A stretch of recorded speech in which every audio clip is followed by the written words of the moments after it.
सभी भक्तों को श्री शिवाय नमस्तुभ्यम। हर हर महादेव। 18 जून अमावस्या के दिन इन चार में से किसी भी एक उपाय को कर लीजिए पितृदोष समाप्ति के लिए। आपके घर का पितृदोष समाप्त होकर ही रहेगा। तो सबसे पहला उपाय जो सबसे पहला उपाय है वो है बेलपत्री के फल वाला। सुबह 10 बजे से पहले पहले आपको ये उपाय करना होगा। 10 बजे से पहले ही करना है।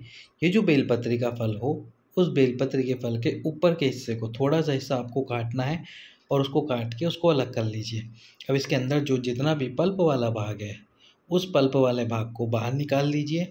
अब इस बेलपत्री के फल में आपको पंजरी भरनी है। आटा सेक कर शक्कर मिलाकर जो पंजरी बनाई जाती है, उस पंजरी को इसमें भर देना है।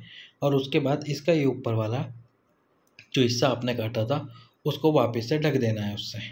अब आपके घर के हर एक सदस्य का हाथ लगवाना है इस बेलपत्र के फल पर।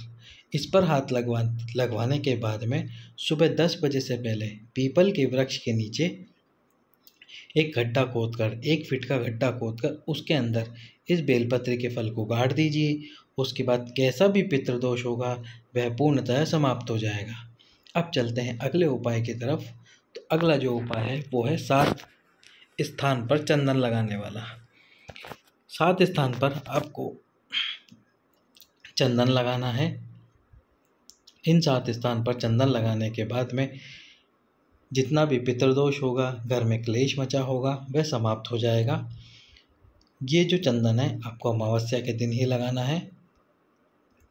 तो सबसे पहला जो स्थान है चंदन लगाने वाला वो है शिवलिंग में जो गणेश जी का स्थान होता है सीधे हाथ पर, वह पहला स्थान है जहाँ पर आपको चंदन लगाना है। दूसरा जो स्थान है वो है कार्तिकेय जी वाला। जो कार्तिकेय जी का स्थान होता है उस स्थान पर आपको चंदन लगाना है। तीसरा है माता अशोक सुंदरी वाला स्थान। चौथा है ये जो माता पार्वती का हस्त कमल है, इस स्थान पर आपको चंदन लगाना है। पांचवा है शिवलिंग, जो भगवान शंकर का शिवलिंग है, उस शिवलिंग पर आपको त्रिपुंड बनाना है, चंदन लगाना है। चंदन आप कोई सा भी ले सकते हैं, लाल चंदन, सफ़ेद चंदन, पीला चंदन या गोपी चंदन। पांचवा स्थान शिवलिंग। छठा स्थान ये जो शिवलिंग के जस्ट पीछे वाला भाग होता है, उस स्थान पर आपको, वो छठा स्थान है जहाँ पर आपको चंदन लगाना है। जैसे कि आप इसमें देख सकते हैं, ये जो स्थान है इस स्थान पर आपको छठे स्थान पर चंदन लगाना है। और जो 7वां स्थान है नंदी के जो सींग है, जो दोनों सींग हैं, उन दोनों सींग पर आपको चंदन लगा देना है। ये जो दोनों सींग हैं, इन दोनों सींग पर आपको चंदन लगाना है। ये 7वां स्थान है। इन 7 स्थानों पर जब आप चंदन लगा देते हैं तो आपके घर का पितृदोष, वास्तु दोष, जो भी दोष होगा, घर में कितना भी ग्रह क्लेश मचा होगा, वह पूर्णतः समाप्त हो जाएगा। अब चलते हैं अगले उपाय की तरफ। अगला जो उपाय है, यदि आप चंदन नहीं लगा सकते, बेलपत्र के फल वाला उपाय भी नहीं कर सकते, तो अमावस्या के दिन प्रदोष काल जो 1.5 घंटे का समय होता है, सूर्य अस्त से 45 मिनट पहले और सूर्य अस्त के 45 मिनट बाद, तो जो प्रदोष काल है, उस प्रदोष काल में आपको एक दीप प्रज्वलित करना है। दीप मिट्टी का हो, लंबी बाती उसमें लगी हो और साथ में उसमें घी डला हुआ हो। तो एक दीप आपको प्रज्वलित करना है। और ये दीप प्रज्वलित कहाँ करना है? किसी नदी, सरोवर, कुएं के तट पर आपको ये दीप जलाना है। यदि आसपास में नदी, सरोवर, कुआं नहीं है तो आपके घर में जो पितरों का स्थान है उस स्थान पर आपको ये दीप जलाना है। यदि वहाँ भी आप नहीं जला सकते और आपको पता नहीं है कि पितरों का स्थान कौन सा है, तो जहाँ आप पानी भर कर रखते हैं वो आपके पितरों का स्थान होता है। यदि वह भी स्थान नहीं है आपके घर में कि आप पानी आरओ से पीते हैं और वह स्थान नहीं है, तो पीपल के वृक्ष के नीचे, जो भी पास में पीपल का वृक्ष हो, उस पीपल के वृक्ष के नीचे आप ये दीप जला के आइए। निश्चित रूप से आपके घर में सुख शांति बनेगी। अब चलते हैं अगले उपाय की तरफ।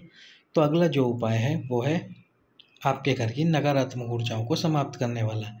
एक पीपल का पत्ता लीजिए और उस पीपल के पत्ते पर कपूर का एक टुकड़ा रखिए। इस पीपल के पत्ते को आपके पूरे घर में घुमा लीजिए। घुमाने के बाद में आपके घर का जो सेंटर पॉइंट हो, जो केंद्र बिंदु हो, उस बिंदु पे, उस स्थान पर इस पीपल के पत्तों को रखिए। पीपल के पत्ते को रख के जिसके ऊपर कपूर रखी है, उस कपूर में आग लगा दीजिए, उसको जला दीजिए। जब कपूर अच्छे से जल जाए, आग शांत हो जाए, उसके बाद में इस पीपल के पत्ते को उठाकर किसी वृक्ष के नीचे डाल दीजिए। 10 से 15 मिनट के अंदर आपके घर की नकारात्मक ऊर्जा पूर्णतः समाप्त हो जाएगी और सकारात्मक ऊर्जा का प्रवेश होगा। तो इन 4 में से जो भी एक उपाय आपको सरल लगे कर लीजिए। सभी भक्तों को श्री शिवाय नमः।